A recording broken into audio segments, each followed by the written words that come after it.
CMMS Radio talks about all things CMMS, computerized maintenance management software, focused on maintenance management. It's the people, the process, and the culture that make your CMMS journey a success. All right, welcome back to CMMS Radio. This is a very special annual tradition. This will be Maintenance Sea Stories number 3, and we do this each year in honor of Veterans Day. We're recording the day before, and just so everybody knows, Veterans Day, you may or may not have a misconception about what it is.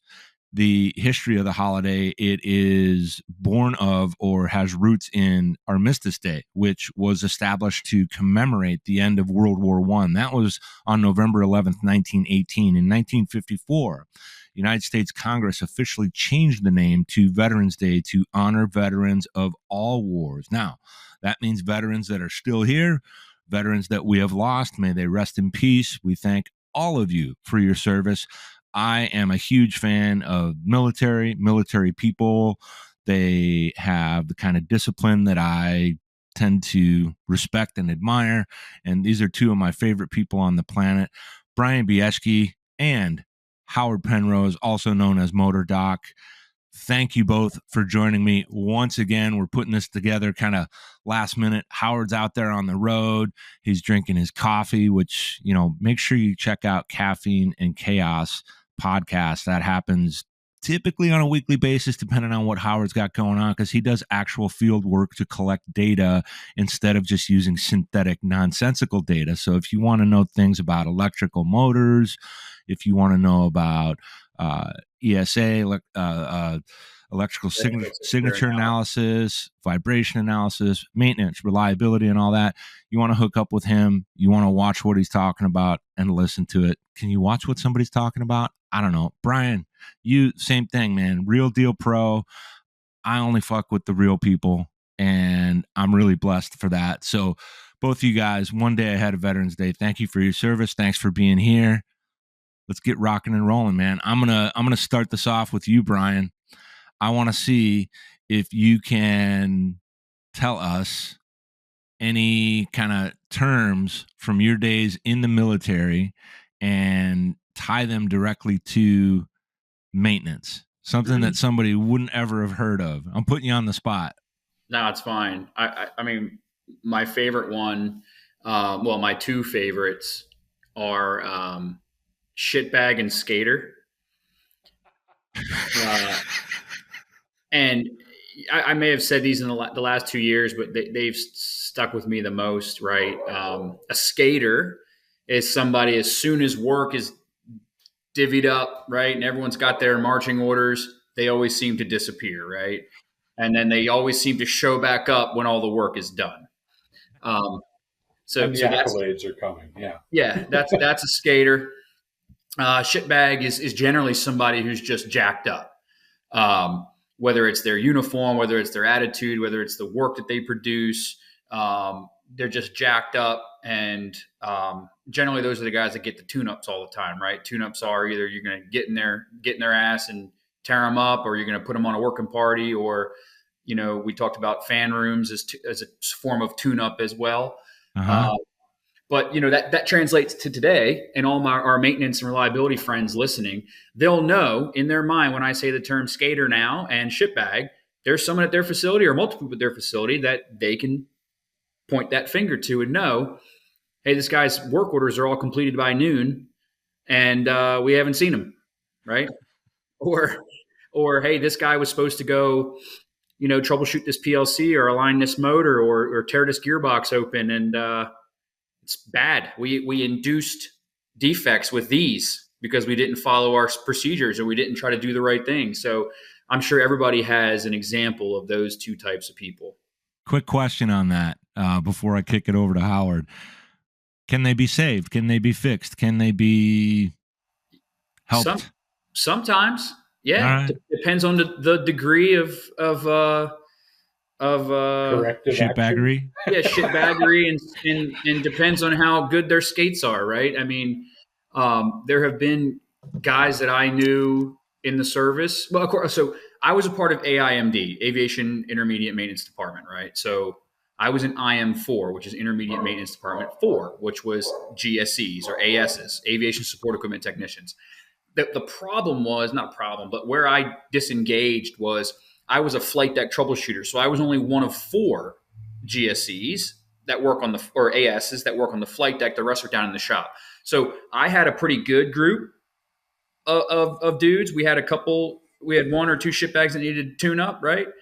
But the majority of them were down in the shop, and I only knew of them by association of others, right? They'd be like, oh, don't, when you're sending work down from the deck, don't give it to this guy, or don't give it to this guy, right?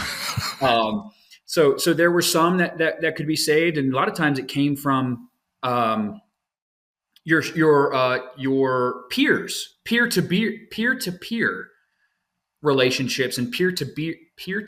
I want to say beer for some reason. Peer-to-peer, education and understanding. If a chief comes down and starts tearing you up, right? I mean, you're like, damn, I'm in trouble, blah, blah. But if your own peers surround you, go, hey, man, or girl, or whatever, you're not pulling your weight, and it's affecting all of us. Or your lack of discipline, your lack of getting after it, your lack of doing the right things is making us all look bad, and we're all paying for it, right? So then that mob justice would take hold, and sometimes you could turn people around, but it wasn't all the time. It was, it was sporadic. Is that like soap bars and pillowcases? No. That was my era and before. Yeah. Well, okay. Howard, in my era, and probably Howard's too, there wasn't enough room to swing a pillowcase in the berthing. Yeah. The racks are this close together, and there was no room to swing. And 250 people in our room. Yeah. So what about you, Howard? Like when you think there was aft steering. Yeah. There was aft steering. Yes. All right. In this moment, like when you think of terms that might be your favorites that are kind of applicable today, but kind of stand out in your mind from back then, what would you have, like 2 different terms that kind of stand out for you? Actually, I was thinking about this all last week, so I have them right off the top of my head. Pencil whipping and FUBAR. Well, I love FUBAR. Yeah, well, we'll start with pencil whipping because FUBAR's got more of a story to it. Pencil whipping goes along with what was just said. If you're seeing people finish their work orders really fast, they're generally not doing it. They're just claiming they're doing it. And that means that the work never actually got done. It got done on paper, but not in reality. That has a very direct impact on the mission, right? Because you don't actually know the condition. FUBAR is when AI gets their hands on that data in a CMMS, and basically stands for fucked up beyond all repair. So then you make it even more FUBAR by taking an AI and correcting the AI by filling in the blanks and filling in sensor data, which I just did a project or a report out as part of an IEEE document. And I couldn't resist. I had to put it in my last Chaos and Caffeine. Several of the largest companies in existence that have their versions of CMMS systems have an AI that ride on top to fill in the blanks. So give you, the new term now everywhere, including, and it came from academia, is called synthetic data. So if you want to really FUBAR things, you use synthetic data. So, but FUBAR stands for fucked up beyond all repair. Yeah, and it sounds aggressive, and it's meant to be aggressive, but I think I learned about it when I was a kid from a different branch of the military. Someone in the military teaching me what it meant, and the idea behind it is you can call something out as such, but you're doing so you recognize what wrong looks like, so that you can accept the situation and get busy on how do we fix this. I think the term is called embrace the suck, which that's a newer term, but I've been hearing a lot more from my veteran friends that I've been running into. So Bryan and I have we've talked about that on a few different episodes where he's kind of talked about the idea behind maintenance, not just from a military perspective, but maintenance overall. We want to embrace the mutual suck. Oh yeah. I mean, I had to embrace the suck last week because somebody used an AI to determine that it would be a great idea for an entire pipeline to replace their turbine oil with hydraulic fluid to save half the cost. So we were up rebuilding one of a number of machines worth of bearings in the middle of nowhere, North Dakota. Luckily, we had the only sunny day last week when we were working on that. I did have a young technician from our customer who we were working with that I was teaching how to rebuild the bearing. And then one of my people along so we could get some pictures. You know what's funny? What's funny about you use turbine oil in the Navy on the flight deck?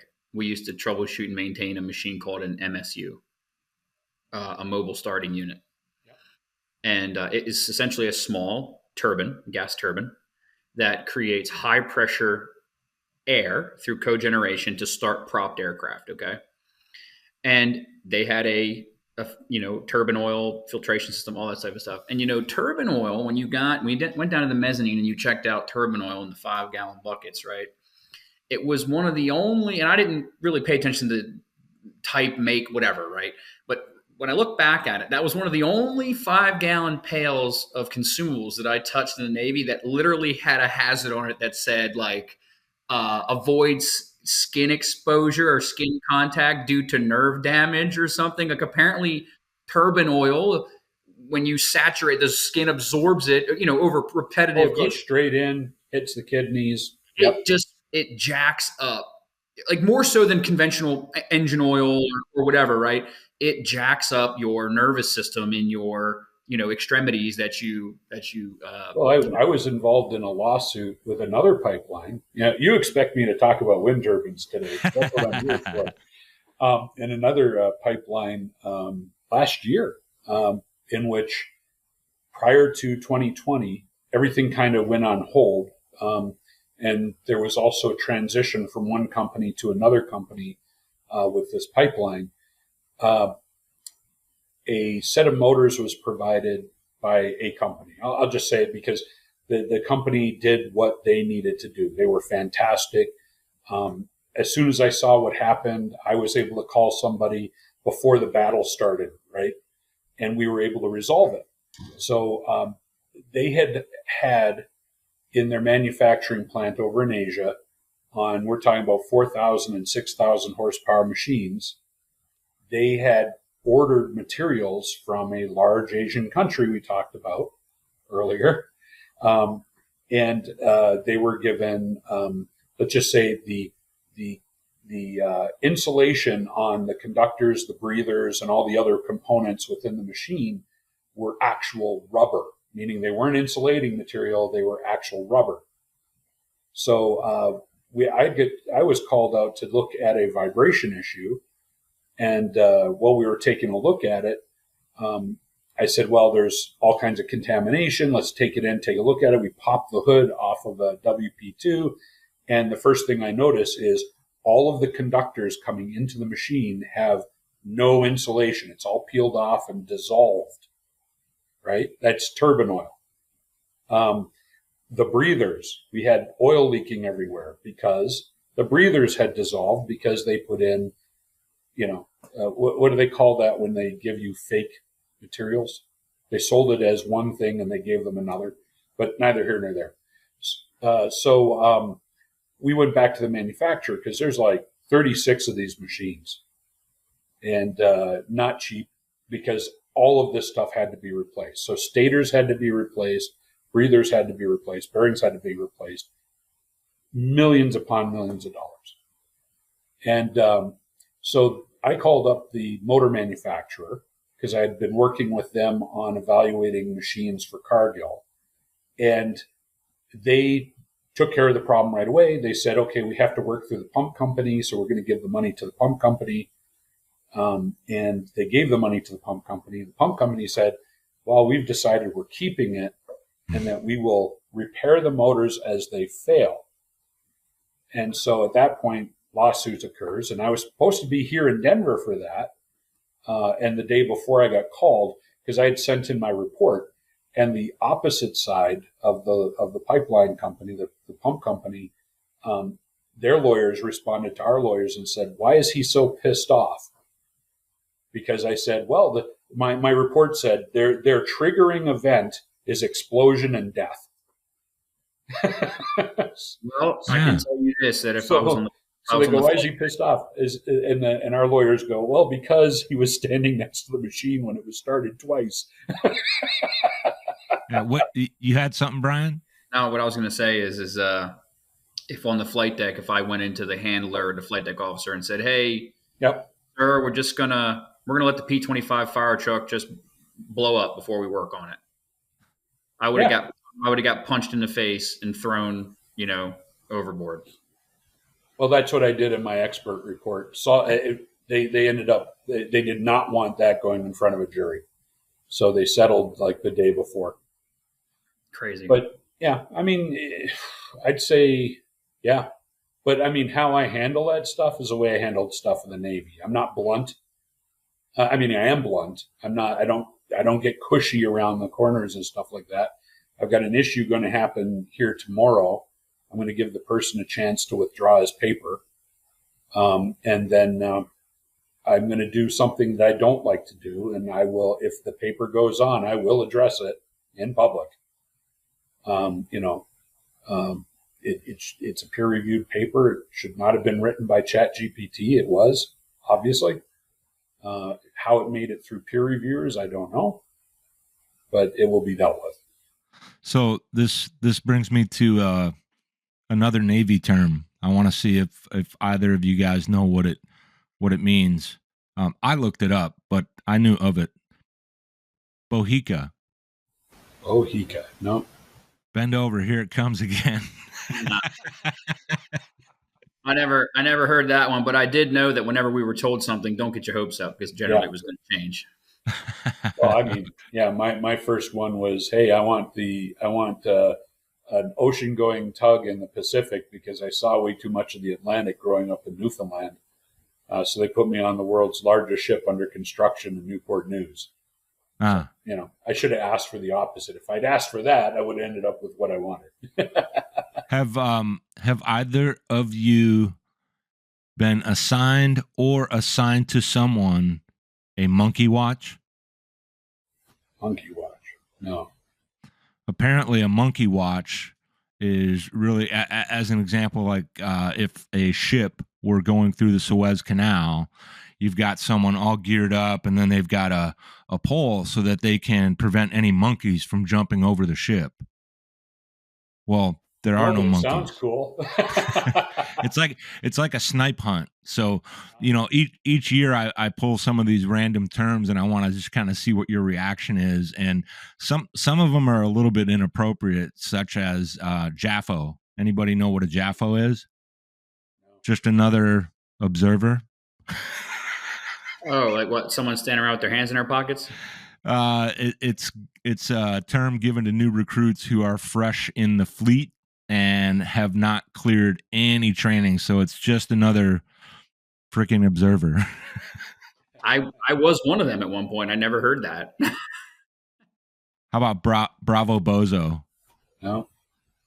Okay.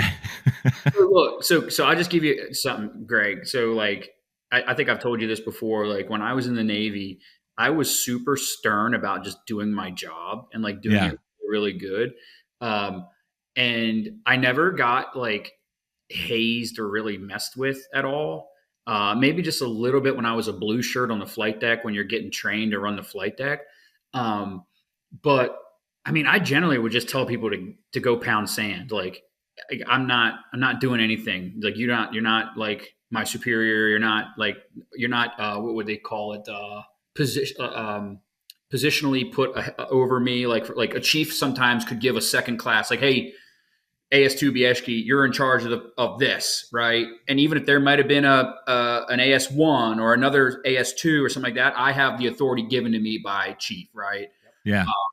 So like I just ignored that stuff. Like if people tried to do dumb shit like that to me, I'd just be like, go pound. Like I wouldn't say, I'd say it worse than this, but like, I'm not doing it. I'm not going to be one of those guys. Like I'm here to get after it, and that's what I'm going to do. So a lot of those things I just don't know. I'll just say the people that were like that are generally not the people you'd be interviewing right now. Yeah.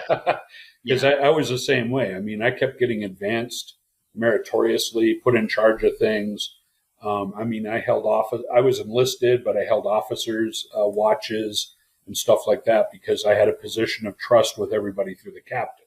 I mean, I knew those people because I was one of the first 100 on the ship. And this, Go ahead, you put it well, because this is exactly why I like having you guys on the podcast. It's why I feel, honored to not just be your friend, but to be part of what you guys do. So when I tell people on CMMS Radio, hey, I'm bringing the real deal pros, I know it. And that's not meant from a position of arrogance. It's because I now know who I know and what they're capable of and how they be, that they're all about it. And doesn't mean we don't have fun, doesn't mean we don't make fun, but you guys aren't screwing around. You're not going to tolerate safety risks. You're not going to tolerate corner cutting. You're not going to tolerate stuff like that. So I'm not surprised that you weren't, in on a lot of that kind of nonsense, or what I like to call hogwash, when it comes to being on a ship, being on a destroyer, being on a sub, or anything like that. Because what can happen in the end? The ultimate worst thing, people can die. Secondarily, people can get hurt. Yeah. And not being, mission ready, right? Equipment and systems and people not being ready to do what they're supposed to do. I mean, look, I said this before and I stand by it. Every veteran or person who wrote that blank check to the government deserves credibility and some respect and that honor, assuming that they've earned that respect, all that, right? It's very important. I'm not negating it at all, but everybody knows there's a lot of people that just were there just to no other option, right? And you can see it. And talking about like shit bags and be like, the one thing where it was kind of good where I was in the aviation department. So the machines I worked on were integral to aircraft safety and readiness, right? And we had a book called the NAMP, Naval Aviation Maintenance Procedures book. And all the machines you worked on, you had to be qualified to work on. So you'd have to go to QA, right? You'd have to take a test on that specific machine, pass the exam on that machine. Now you're qualified to work on that machine. When you're working on machines, QA would walk around. They were called collateral duty inspectors, CDEs. They would, or CDIs, they would come around and they would look to see if you were following the NAMP working on machines. Okay. That didn't happen on the flight deck though, because you couldn't have people just wandering around going, pull your book out. We're during flight ops. Like, you didn't have a book out on during flight ops, right? So we had to review procedures in our shooter shack, which was our little office, right? And then we would conduct, maintenance evolutions on the flight deck or troubleshooting in real time, whatever. But that was a kind of checks and balance for a lot of shitbags. Like someone would say, like Howard had the thing like, oh, I already did these 5 PMs on this spot and dolly or this, oxygen cart or whatever. Like, all right, let me see it. And then show me in the NAMP where you did that maintenance, like what pages, whatever, right? And they wouldn't know, right? And if QA came around and spot checked them, they'd be jacked up. So there was a little less of that. It was more related to like working parties or like when you're on duty and you've got to like, when you're on duty on the ship, basically you're just ship's company that has to do whatever thing comes up for the day, right? It's standing watches, it's doing working parties, it's whatever. Fortunately for me, I don't know how this happened, but like my second year as a flight deck troubleshooter, I was in a duty section but no one knew I was in the duty section. So when we would muster on my duty days, they wouldn't even call my name. and I would just leave and go to the shooter shack and do my work for the day. And I didn't have to stand watch. I mean, I didn't have to do anything because no one knew I was there. Wild. So Howard, with these things that Bryan's describing, how can we put that into like present time, as an example, like a civilian sector when it comes to maintenance teams and how people move and work? Because I'm always fascinated with how military experience from a maintenance and just overall operator perspective, understanding standards, bringing that into the civilian world, how that kind of unfolds. Are there a lot of similarities, or is it more like that goes to the background and it starts to change? Yes and no. I mean, when I got out, the second time I'd gone back to a dry sulker, which was the repair shop I worked for, they had decided to go ISO 9000. Mm-hmm. And so when I ran the repair shop, the rewind shop on board the Roosevelt, basically we did the same thing, right? I was the supervisor, so most of the time I was checking behind my people on any of the PMs and so on. Or we'd exchange, like if I had a lighter workload, I'd go over and help another supervisor in their area, because you were supposed to be able to pick up. Were you under the 3M still, right? 3M program. So you were able to pick up a work instruction and follow it through and have the person explain what they did. And the first thing you watch for is if they picked up the work instruction. Because we weren't on flight decks. We were down, working on machines, working on just the PMs associated with testing. We still were doing some parts replacement at the time. I think we were transitioning out of that by the time I got out and doing more condition-based stuff. But taking that experience over to developing an ISO 9002 program. So we had the first repair shop that had ISO 9002. We weren't ESA, so we didn't get a lot of attention for it, but we were the very first one. So we had developed the ISO 9002 program, and I was on that committee at the company, which helped me advance quickly because I had the experience from the Navy to understand what they were trying to do. So how do you do it? How do you build the work instruction? So I worked with the guy who was writing it to say, here's how I'd like to have the procedures done. You know what I mean? Because everything had to have a procedure then. So it was like, basically, I turned dry sulker back into the Navy. Which dropped our warranty rate. So it was, some of it can be transitioned, and then I go other places where procedure. I mean, that's what it was like from when I got out. I went over and they said, rebuild this motor, and okay, where's the work instruction? The what? Don't you know how to do this? I go, yeah, but I need to do it right. And they go, no, get your tools, take it apart. Okay. Whereas the work instruction in the military was like, remove this bolt first, remove this bolt second, take it apart this way. So it was all uniform. When I came to the civilian side, it was not. Yeah. So record keeping, I mean, you can lose rank over pencil whipping, or if not far worse, right? Mm-hmm. So, I mean, you pencil whip something very important, you've got captain's mast. In the civilian side, depends on the company, depends on the manager, depends on this and that. In the Navy, you knew the ship where they allowed it to happen because you didn't want to go anywhere near the Coral Sea. It's decommissioned, so I'll talk about it.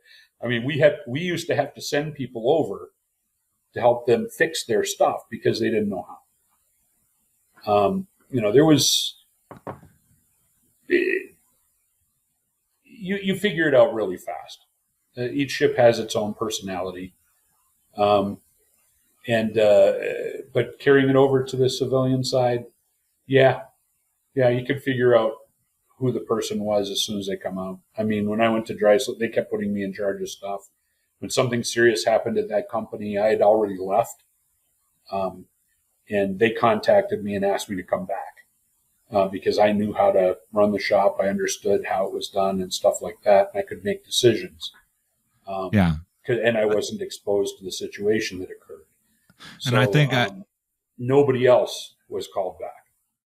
I bring this kind of stuff up because I kind of want to highlight the value when it comes to our military veterans, especially from a maintenance capacity, if they did anything that related to maintenance, which quite a few do, and that has a value for, reentry, bring them into your companies because they understand standardization, they understand protocols. Even if they don't like it, they will do it.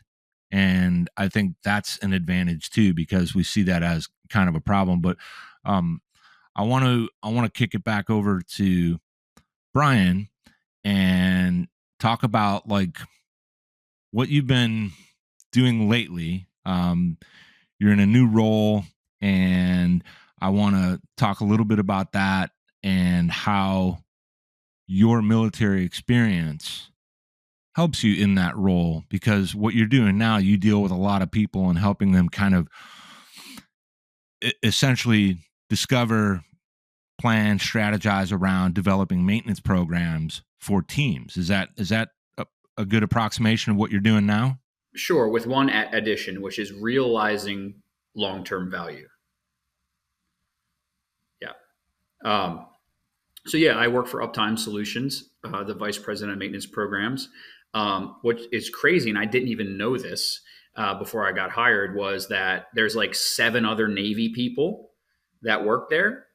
A lot of our analysts are Navy, whether from submarines or whatever. They were doing all kinds of wild stuff. So, when I started there and I met the analyst team, I met the director of implementation, who's a submariner chief. We have this common understanding, right? That, we're going to do stuff a certain way. We're going to do what we say and say what we do. And so it's good. But anyway, I just thought that was good to add because Uptime employs a lot of veterans, and that is very valuable to me. So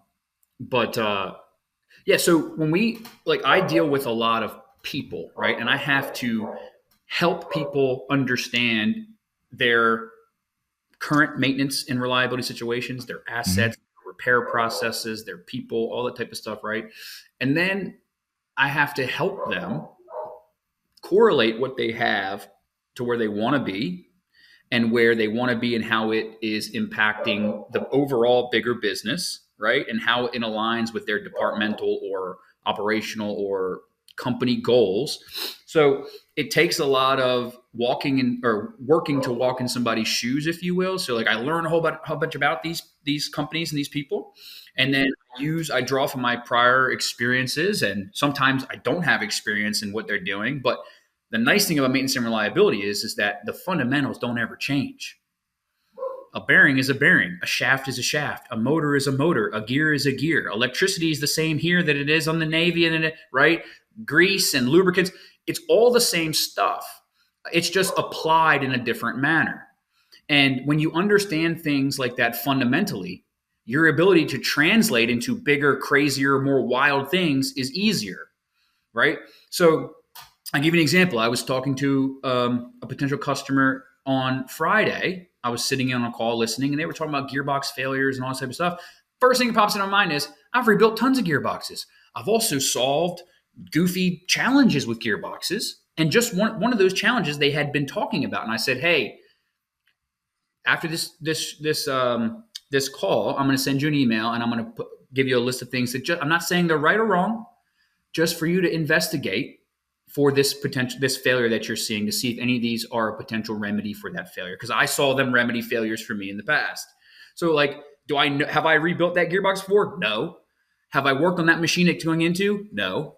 But I understand bearings. I understand gearboxes. I understand all those types of things. And I've worked on thousands of machines. I've turned tons of wrenches.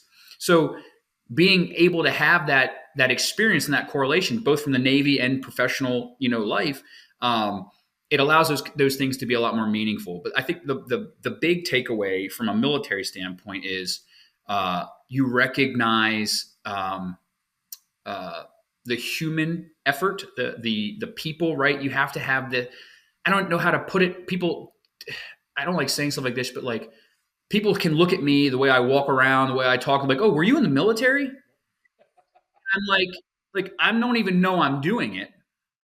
But it's like the thing that happens, right? Maybe it's because I have a very stern demeanor, and it's not because I'm not nice and I don't love fooling around and being wild. But like when we're getting down to doing the work, I want to do the work, right? When I ran the flight deck of an aircraft carrier, troubleshooting machines, there was no like, oh, let's sit around and dilly-dally for 10 minutes, or hey, let's go play over here. Hey, let's go laugh and play games and whatever. Like people do that stuff. Adults do that at work, which is wild, right?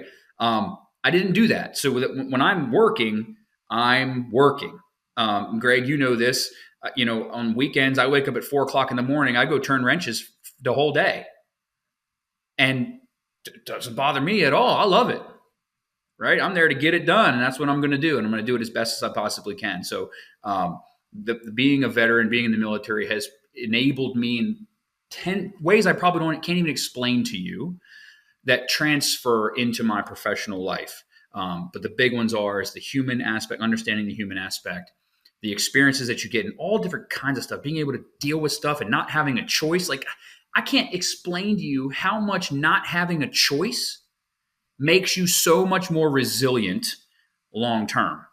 And I'll stop after this, but what I mean by that is in the military, a lot of times you're told to do this. You can't go, well, but no, you just got to do it. You just do it. You don't want to do it, but you got to do it. So if you take those things the right way, you get rid of the whininess, you get rid of the, I don't feel like it's, or I don't this, I don't, what about this, what about that? No, shut up. This is what we're doing. And you do it. That mentality has translated, into my life, right? And I think that is very valuable. Not having a choice will teach you a lot about how you interact with the world. And I take it from not having a choice from a military perspective. I'm not saying that like people who are in very bad situations that don't have a choice, that's a good thing. I'm not saying that at all. I'm just saying it from a military perspective. That's what I mean. Well, it's the value of standardization and accountability. And we get back to that concept of let's embrace the mutual suck and let's get things done and done right. So Howard, now, and for everybody, these two gentlemen not only are veterans, but they have veteran-owned businesses and they take their work very seriously. Doesn't mean they have a stick up their ass or anything like that. They are great human beings, but they know how to get stuff done. So for you, Howard, I suspect, not only similar to Bryan, but every waking moment, there's aspects of what you learned and how you grew and became, motor doc in the military, in the U.S. Navy, that just show up constantly throughout every day. Well, as I mentioned before, motor doc was the nickname given to me by my captain. So it just carried along with me after that when I went to my first job. And I, said that after a few months, they go, oh yeah, everybody was calling me motor doc. Yeah. So I pursued the degree to go along with the nickname. But neither here nor there. Even in academia, when I spent my short stint in academia, my intern this last summer learned that, he goes, let's see, you don't like academics, you don't like this. No, that's not the case. I just see things a different way. And I think that's part of what you get as a veteran. Everything that Bryan just said is absolutely correct. I had one person point out, they figured out that I was military because of the way I walked, because the steps were exactly even and you could play music to it, right? When I was, when I'd walk to school. And that, you stand erect. You don't hide, you don't crunch forward, stuff like that, right? So there's that. The attitude is definitely there. One of the things, especially in the Navy, well, all the services, but especially the Navy, is you always try to find something to do. So, I don't have idle time. So, I mean, how do you get so much done? It's like, because I'm trying to figure out how to do more. I become very, very efficient over time. I apply that to everything we do. The other thing that annoyed him would be like, okay, we'd go to a site, people would be looking at stuff that had been going on for years, and they were so worried about offending each other that they didn't actually solve the problem. I'd walk in and we'd leave an hour later with the problem solved. You know what I mean? I'm not a jerk about it, but let's just say I learned probably through Scotty from Star Trek. Don't just solve a problem, right? And I think I told the one story from the Navy before where there was a vibration in a fan next to the Admiral's cabin. And I locked things out, went up and read a book for a half an hour and took the Coke can out of the thing that somebody in the yard had left in the fan, and everything was good. And I got a commendation for it. But by the way, I just got all of my ex-wife just shipped me all of my stuff. So my old A school notes. I read that. Who the heck was that guy? My Rewind School books, and then all of my records that had been left in a box in Connecticut. So I'll be talking about that stuff this week. I saw something you posted. I think it was yesterday with a little sampling of some of that stuff. So we're gonna close this out the way we do every year.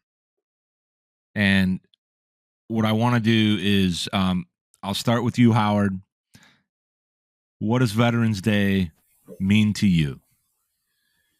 It is thinking of and remembering. So thinking of the folks that are serving now, remembering the folks that served.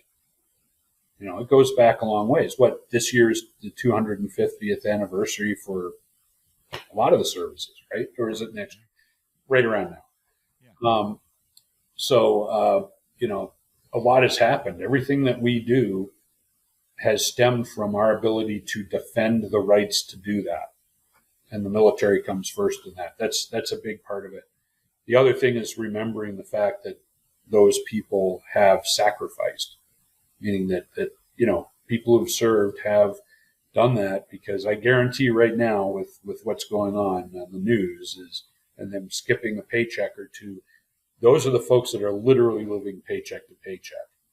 I mean, I remember even when I served, if you had a family and you were, some even as high as E4, but if you were E3 and below, you were on food stamps, even with DAQ.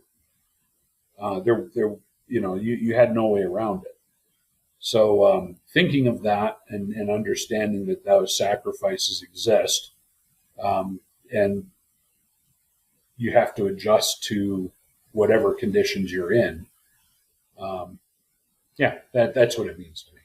That plus, I look at my brother served Army, 10th Mountain, and my father was actually Canadian Navy.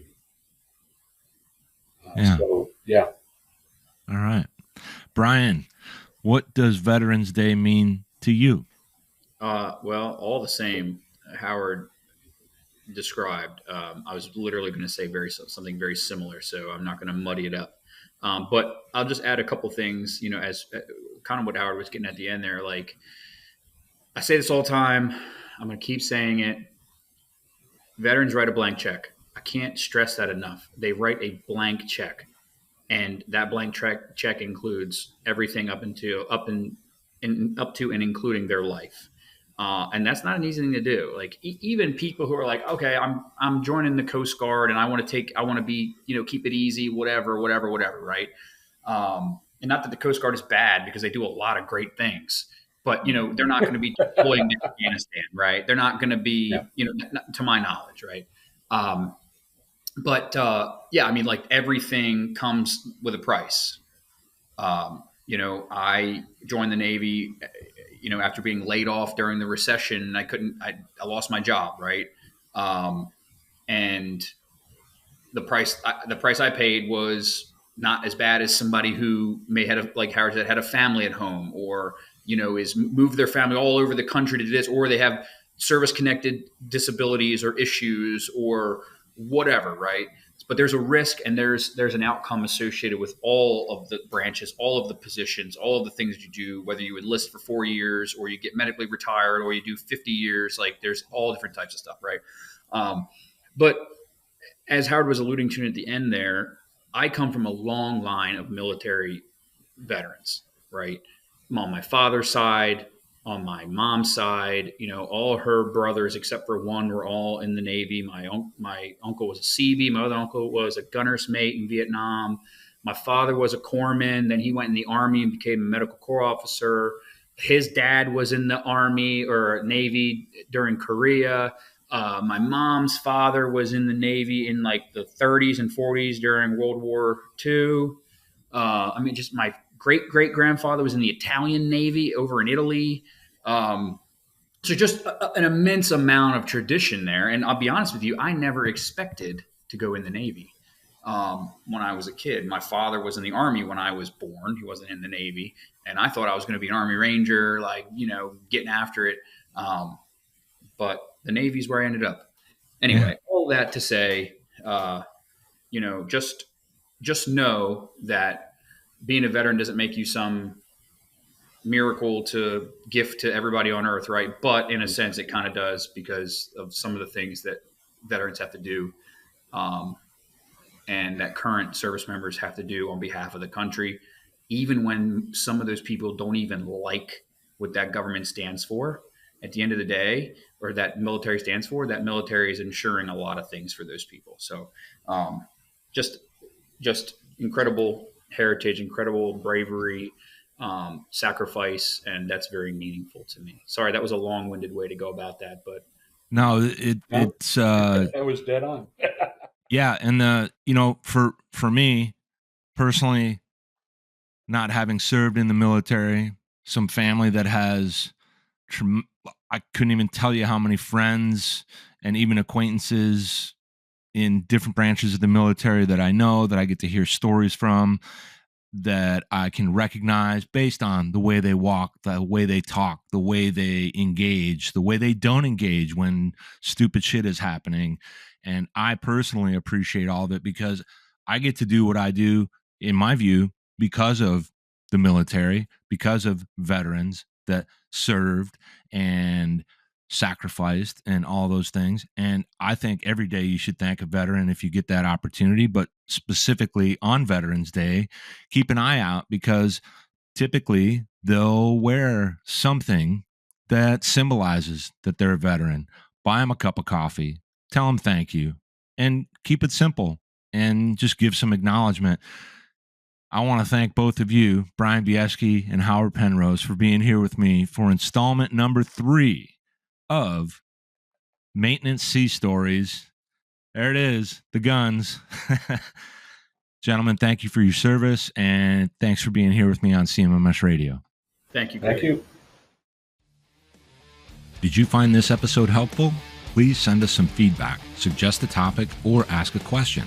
Reach out to CMMS Radio if you need a co-pilot on your CMMS project. Visit CMMSradio.com and use the What's on Your Mind link. Thank you for tuning in to CMMS Radio, your resource for all things CMMS, from selection to implementation, to help you make better choices, learn from industry experts, and have a successful CMMS journey.